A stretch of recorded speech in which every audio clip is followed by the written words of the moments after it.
인도와 파키스탄의 역사적 갈등은 단순한 종교적 대립을 넘어 인간의 본성과 집단 간의 증오가 얼마나 끔찍한 결과를 초래할 수 있는지를 보여주는 비극적인 이야기입니다.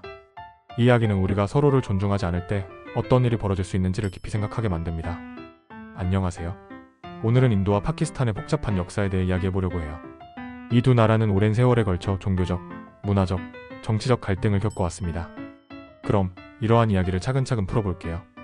먼저 인도 대륙의 초기 모습에 대해 살펴보면 이 지역에는 오랫동안 힌두교를 믿는 사람들이 살고 있었어요.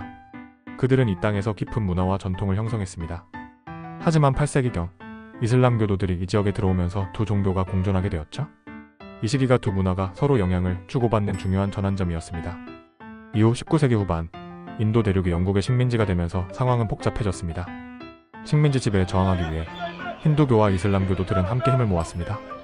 그리고 1947년 영국이 인도를 떠나게 되면서 인도는 힌두교 국가가 되고 파키스탄은 이슬람 국가로 나뉘게 되었죠. 그러나 공동의 적이 사라지자 두 종교 간의 갈등이 심화되기 시작했습니다. 어느 종교가 이 땅을 차지할 것인가? 라는 질문이 중심에 놓이게 되었고 결국 두 나라는 서로를 적대시하게 되었습니다. 인도와 파키스탄이 나뉘는 과정에서 수많은 사람들이 끔찍한 비극을 겪었습니다.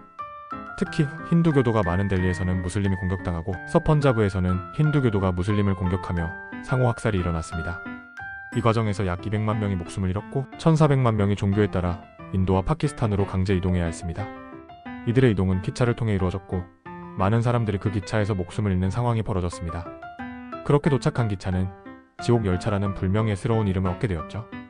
이후 파키스탄은 서파키스탄과 동파키스탄으로 나뉘게 되었고 두 지역은 인종, 언어, 문화적으로도 큰 차이를 보였습니다. 서파키스탄은 아랍계가 주를 이루고 동파키스탄은 동남아시아 인종이 대부분이었습니다. 이처럼 서로 다른 배경을 가진 두 지역은 하나의 나라로 묶인 채 서로의 권력과 자원을 두고 갈등을 겪었습니다. 1970년 동파키스탄에 큰 태풍 골라가 덮쳐 50만 명이 넘는 사람들이 사망하게 되었습니다. 지원품이 서파키스탄으로 흘러가면서 동파키스탄 주민들은 극도로 분노하게 되었고 독립을 요구하는 목소리가 커졌습니다. 결국 1971년 동파키스탄은 방글라데시로의 독립을 선언하게 되었고 서파키스탄 군대가 이를 진압하기 위해 나섰습니다. 이 과정에서 무차별적인 학살이 일어났고 수많은 사람들이 고통받았습니다. 결국 인도는 이런 상황을 보고만 있을 수 없었고 1971년 12월 3일 전쟁을 선포하게 되었습니다. 인도군이 파키스탄 군대를 상대로 전투를 벌이면서 결국 1971년 12월 16일에 서파키스탄이 항복하고 동파키스탄이 독립하게 되었습니다. 이렇게 서파키스탄은 파키스탄이 되었고 동파키스탄은 방글라데시가 되면서 새로운 역사가 시작되었습니다. 이 모든 사건은 단순히 역사적 사실이 아닙니다. 사람들이 집단으로 뭉치고 상대방에 대한 증오가 쌓이면 지옥 열차 같이 평상시에는 상상할 수 없는 일이 일어날 수 있습니다. 서로 다른 생각과 문화를 가진 사람들을 존중하지 않으면 그 결과는 참혹할 수 있습니다. 인도와 파키스탄 간의 갈등은 오늘날에도 여전히 그 여파를 이어가고 있으며 서로에 대한 불신과 증오가 얼마나 파괴적인 결과를 초래할 수 있는지를 보여줍니다. 이처럼 과거의 교훈을 되새기며 더 나은 미래를 위해 노력해야 할 때입니다.